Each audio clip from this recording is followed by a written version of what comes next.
Welcome to Doc NYC's 2024 Spring Showcase, our mid-year celebration of documentary films and series. I'm Ruth Somalo, a senior feature programmer at Doc NYC, and it's my pleasure to be talking today with director Christopher Burke and producer Tim Rummel, who will talk to us today about For Love and Life, No Ordinary Campaign, brought to us by Prime Video. Welcome, Tim and Chris. How are you? Good. Thanks for having us. So this is an incredible film about porridge under impossible circumstances. Can you tell us a little bit, just to center the conversation, how did you both get involved in the project and how did you meet Brian Wallach? So I met Brian Wallach a little more than 20 years ago. We went to college together, and he and I were friends in college and stayed in touch periodically over the years that followed. And unfortunately, one of the updates that I got from him back in 2018 was that he had been diagnosed with ALS. And I think at that time, as anyone would, I reacted with a desire to help, which of course meant doing something in the film and media space, because I'm not a neurosurgeon. I'm not an advanced scientist. I don't have any real way to contribute to the cure in that way, but I felt like there might be a need for some communications help. And sure enough, several months later, he asked me to come out to Chicago and film a launch video for his nonprofit, I Am ALS. And so I did that. But while I was there, I decided, hey, I came all the way to Chicago, might as well keep the cameras rolling, get some in-depth interviews with Brian and Sandra and a couple of other friends. And, we tagged along to a medical appointment with him, some of that B-roll you see in the film in the early part when he's being diagnosed. And so it kind of just took on a life of its own. After that, I went along with him to his first testimony in front of Congress in April 2019. And at that point, I came back and I said to Tim, hey, you got to look at this footage. I think we're stuck with this. I think we got to do this, And at that point, Tim and I have worked together for more than a decade, and he really jumped in with both feet and helped me, get this thing on track to become the documentary that it ultimately is. Tim, do you want to add anything? And also, what were some of those conversations that you had when you told Brian, that you were going to do this documentary, that you were going to follow the process? Yeah, well, Chris, I'll let you had those conversations with Brian, so you take that and then I can jump in on the next thing. Sure. Yeah, I think it was challenging, but it also sort of felt inevitable to both of us. And I remember specifically there's a scene in the film where after Brian testifies in front of Congress, he breaks down in the hallway afterwards. And that was the first time I had seen him cry ever, really, because, we weren't really crying much as seniors in college. And he had been so strong and inspiring through this whole process, which had been several months by that point, by the time he testified in Congress, always a smile on his face, always this unbelievable ray of optimism.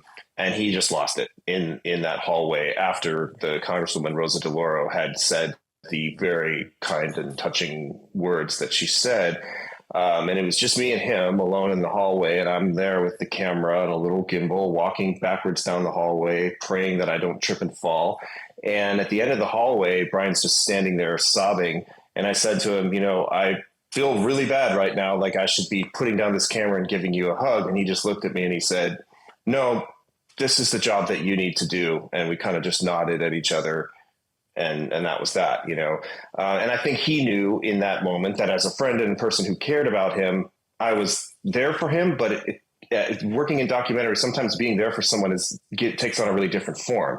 So overall, I think, in terms of conversations, it was tough for Brian and Sandra because it's putting your life out on display in a really raw and painful way. But I think they understood the potential value in it in terms of connecting with audiences who could see what they're going through. And then ultimately what so many other families, many of whom we feature in the film, are going through as well.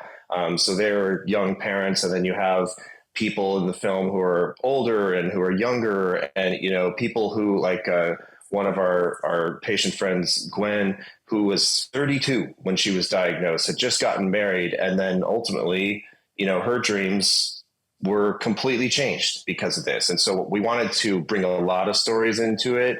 And we really were able to connect with a lot of people through that. Yeah, I'll just add, Chris had a college friendship with Brian. that went back, but neither of us knew Sandra, and the film is such an intimate story about their life, and so that was a real, that took time, I think, to build trust. I think Chris did a great job with that, but they took the leap of faith with Chris, and in the most powerful moments in the film for me are those moments where you forget that Chris is even in the room, and it's real, that's the magic of documentary. And the film Yeah, is, and it has to be earned. oh yes.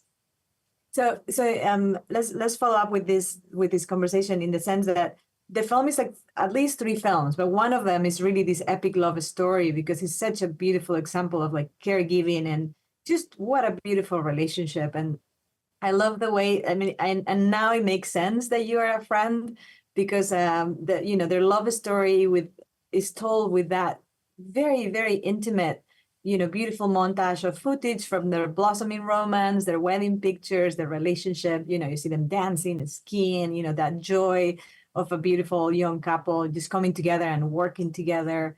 And then we get this, information about the symptoms starting in 2017, and then, you're really there for those very, very difficult moments where, we see Sandra crying in the floor in the kitchen. There is one moment that, at one particular point that is really heartbreaking. So what was it for them to have you as part of their team to support them through this process? Because that's also a fact of documentary. Sometimes when the camera and the directors are symbiotic with the participants, we're really like a support team to them. So can you tell us a little bit about that?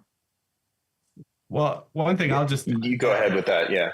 Yeah, it was, I mean, obviously it was also at the kind of peak time of COVID, and people with ALS are, very, very vulnerable to any sort of respiratory illness. So that was scary too. So, everything had to be done really, really carefully and small. So much of the footage in the film, an overwhelming majority of it, was shot just by Chris by himself with Brian and Sandra.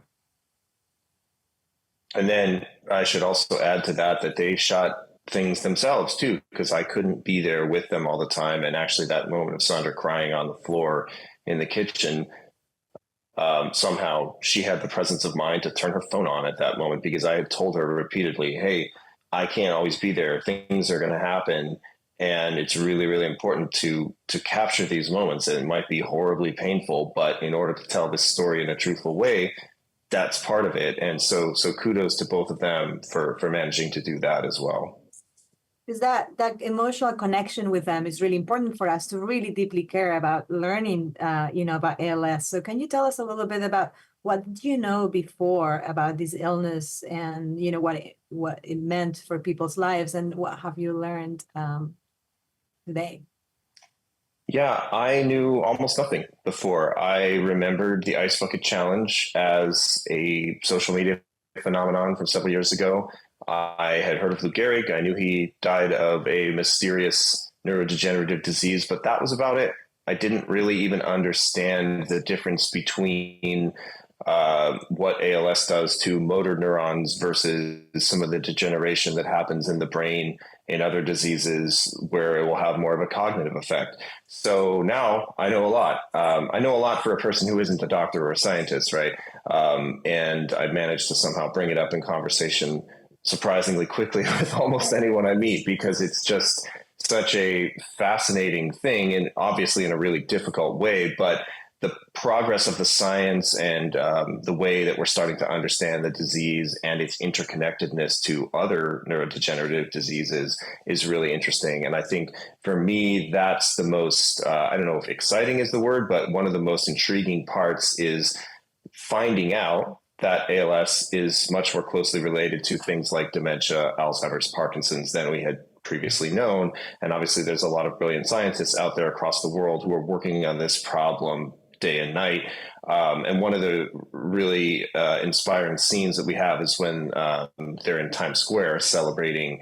And I remember Brian and the team at the time making a point of including the other neurodegenerative diseases on the billboards. We designed these insane billboards for any motion designers out there. It was some of the most ridiculous composition sizes I've ever seen, doing like the Reuters and the NASDAQ billboards. And you have to like figure out where your words are going to be and what's going to move there.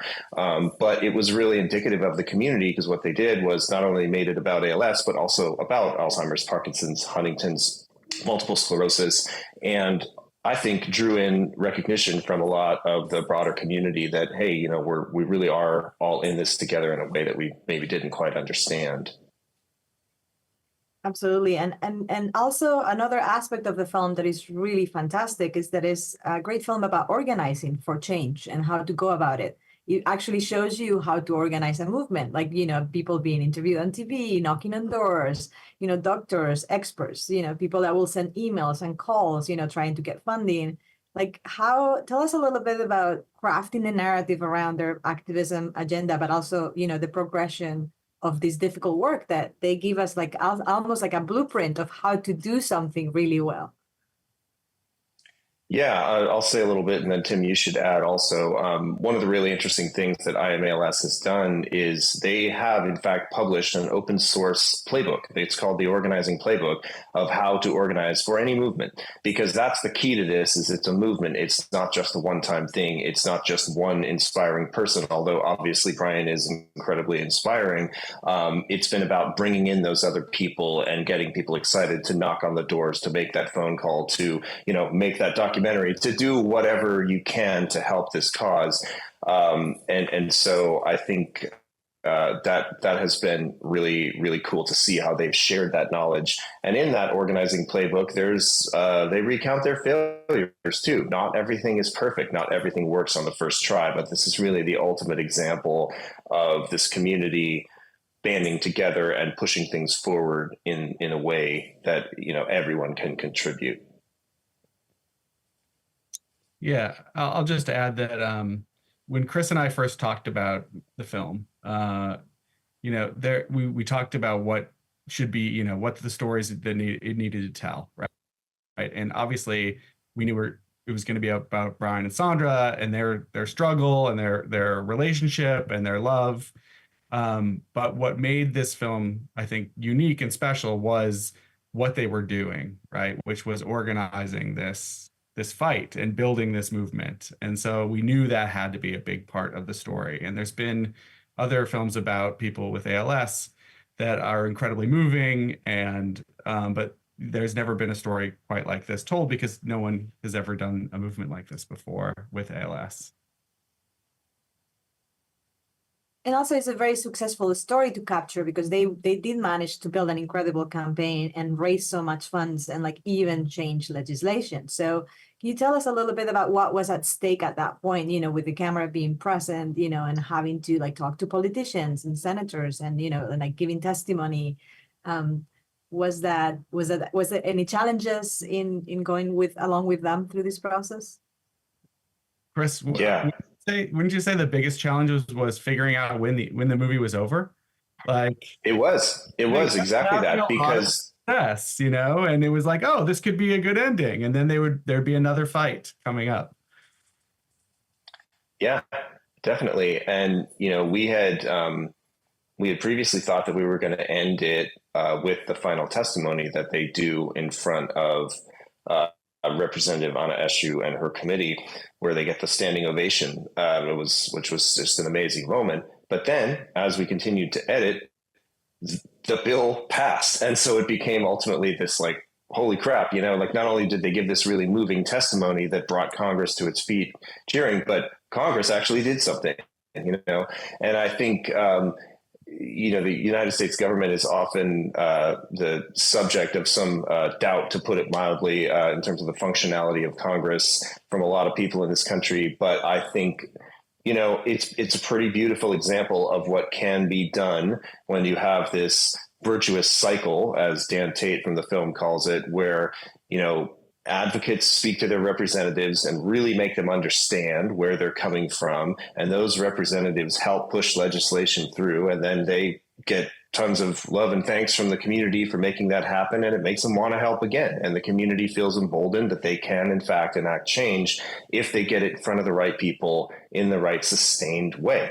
And I think that they have really done that in an amazing way here. So I think, you know, it's going to be amazing to see what they do in the next few years. It's really only been for 4 years and change since IMALS was founded, and what they've been able to do in that time period is just astonishing. Something that the film does really well too is to show us like the network that you have to build in order for a movement like this to be so successful, and like bringing in experts and doctors and policymakers and lobbyists. And tell us a little bit about like working with all these different experts in the field and for the film. Yeah, well, personally, I am fascinated by experts of any stripe. So it was really a great opportunity to get to go in and talk to Dr. Merit Sokovich, the head of neurology at Massachusetts General Hospital, just a brilliant person. Jinsey Andrews, another doctor from Columbia who's heavily involved with this movement.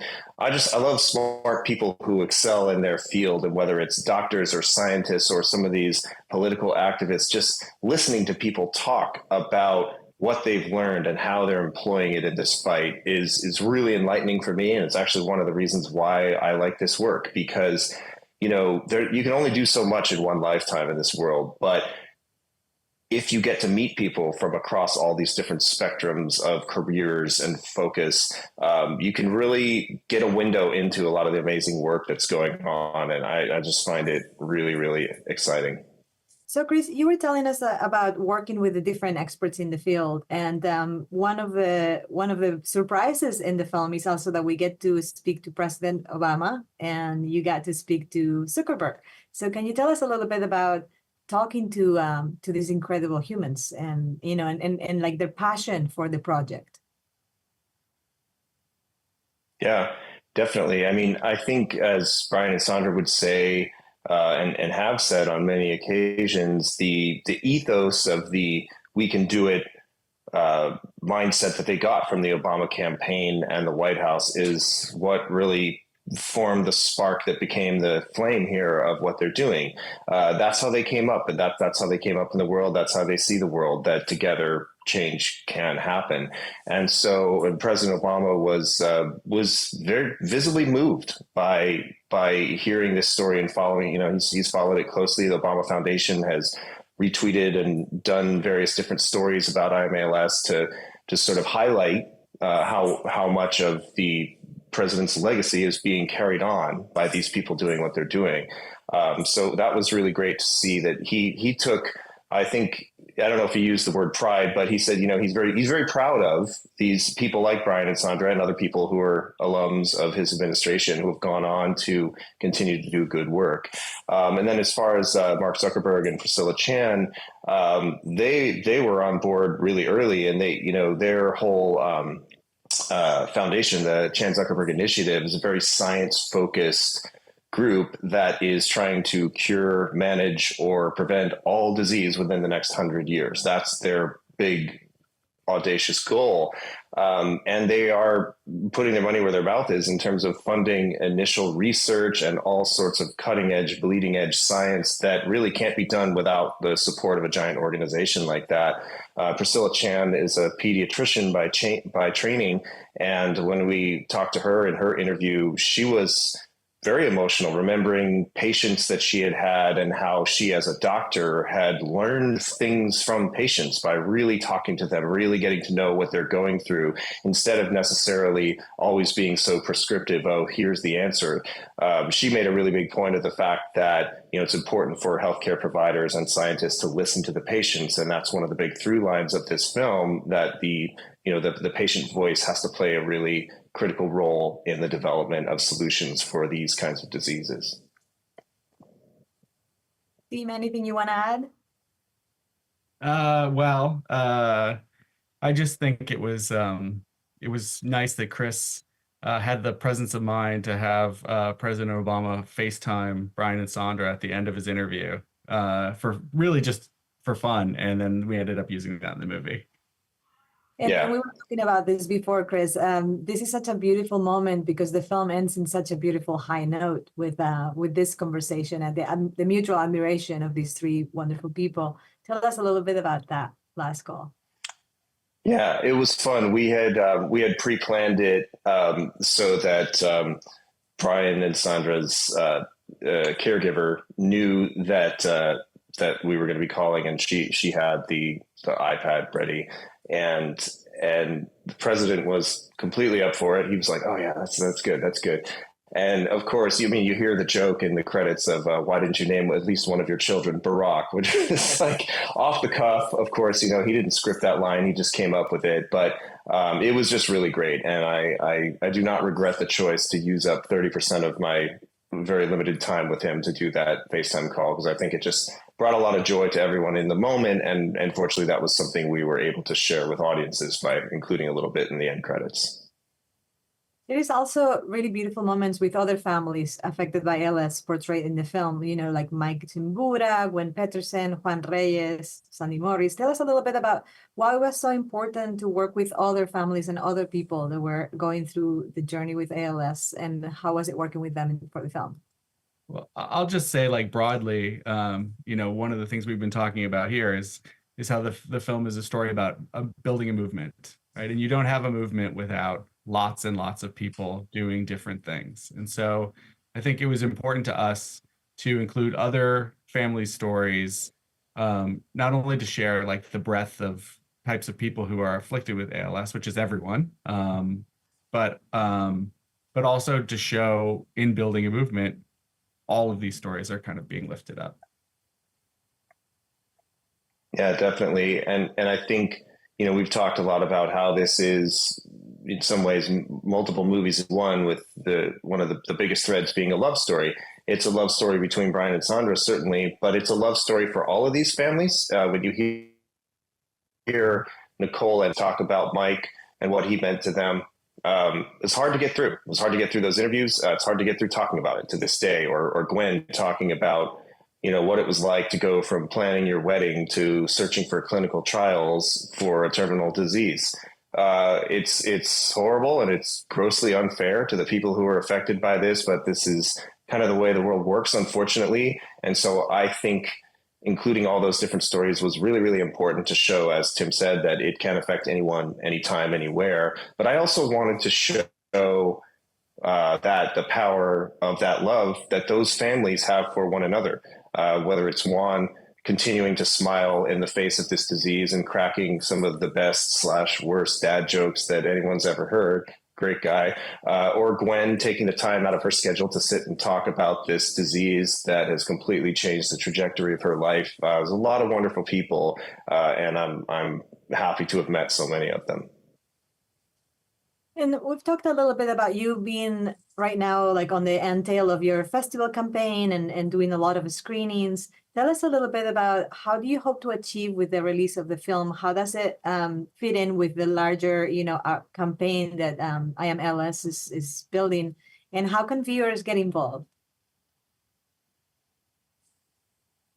Well, I'll just... You want to start, Tim? Yeah, I'll start. I'll just say, we have had a really wonderful festival run. We've played a lot of great festivals. And every time the movie screens, it's incredibly moving. People, obviously are really moved by the film, but also walk out. The universal experience is that they walk out of the theater with this feeling that whatever challenge it is in their life, they can do something about it. It's incredibly inspirational and empowering in that way. And so I think the thing I'm most excited about with the launch of the film is sharing that experience and that message with like a much, much larger audience than has had a chance to see it. And like, I can only imagine the really incredible things that will happen, not just for ALS or even illness, but against, whatever issues people are struggling with in their lives. People are going to get inspired to take action, and that's going to be really amazing to see. Yeah, I'll just add that it's huge for us to be on Prime Video. The reach is massive, and the number of people who are going to be able to see this as a result is just mind-boggling compared to what we ever could have dreamed. So we're really, really excited about this platform, and I think in terms of what people can do, just check out IMALS to start. Look up that organizing playbook. If you just Google IMALS organizing playbook, then you can learn a little bit about what they've done, but also, everyone's going through something. That's a statement that Brian has said to me many times, and it's part of how he has been so compassionate towards everyone that he's met. Even as the guy with ALS, you often find him consoling and boosting people's moods because he's just that guy, And so whatever you're going through, you can learn something from this and maybe support the ALS movement, or maybe become inspired and educated on how you can make changes in something else that you're facing. I think, they're so inspirational, everybody in the film, but, especially Brian and Sandra, that, some of those messages, I think, is one of those things that you want to frame and have in your house, like that's how you do life. You just get moving, or, we're going to get this done for everyone. And I'm going to keep, like, right. There is so much joy of life and of doing work, with community, that I think is an incredibly inspirational film for everyone for their, whatever you're at with your life. I think you can learn from the people in the film. So especially because, like, I think you bring us to the possibility of, like, what happens when you become the other that you thought you were never going to right. be. So right. In that way, I think it's a very universal film. Yeah. One interesting point about that line, what happens when you become the other, that was recorded audio only when Brian and I were sitting at the end of the day when I was at his house during COVID. I had, stayed away, or quarantined, and taken multiple tests and everything to then be embedded with him in the middle of the worst part of COVID, because I knew I couldn't stop filming. And he and I, during that time, we would just talk also afterwards. And I found that audio, that whole speech that now opens the film, about what happens when you become the other. And we just found that really moving. And I think about it often. And that's why we chose to use that in the beginning. I have a very, maybe ridiculous question after talking about these very important issues, but there are very many musical moments in the film that are very powerful, uplifting, like you have a great pop soundtrack. And it got me wondering about your music licensing. And then at the end of the credits, I saw that your music is supported by Real Change, Fund for Diversity in Film Scoring, which I've never heard of. Like, can you tell us a little bit about that, and like being able to have that freedom to build the soundtrack as you did? Yeah, so those are actually two separate things. So the Real Change was for the original composition. We had a fantastic composer, Emily Rice, very, very talented, who wrote the original score. And her score was supported in part by that foundation, which was started by Christoph Beck, one of the most well-known composers out there, also a Yalie. Fun fact. So Emily was supported, and as a result, was able to do bigger and better things with the score than she might otherwise have been able to do. But as for the pop songs, those all came from an inspirational Spotify playlist that Brian maintains. And he shared that with me and said, hey, there were 50 songs on there or whatever. He said, I want this feeling in this movie. And so we listened through that, and I knew even at the time that it would be a challenge to get some of those songs in the film, but fortunately we were able to do it. And I think it's really important because it reflects Brian and Sandra and who they are, and it reflects his inner state. And actually one fun fact is, in the moment where, right before their final testimony, Brian is sitting there on the bed and Sandra's talking to him saying, "There's always been a way." He is, in fact, listening to the song by Trevor Hall, Green Mountain State, on his phone at that moment, and he's singing "There's a Way, There's a Way." And so I was kind of like, all right, I guess we have to get that song one way or another, because it was such a nice moment. But yeah, I mean, the music it's a real part of his psyche and how he keeps himself going. So it was really great to be able to reflect that, not only in the pop songs, but also in having additional support for the original scoring too. That's great. Tim, anything to add? No, I just think, I think the music does a really great job of letting you know what it's like to be with Brian in real life, right? Because this story is can be heavy and sad at times, but when you spend time with Brian and Sandra, you don't feel heavy and sad. You feel inspired and uplifted. And so I think the music really helps communicate that.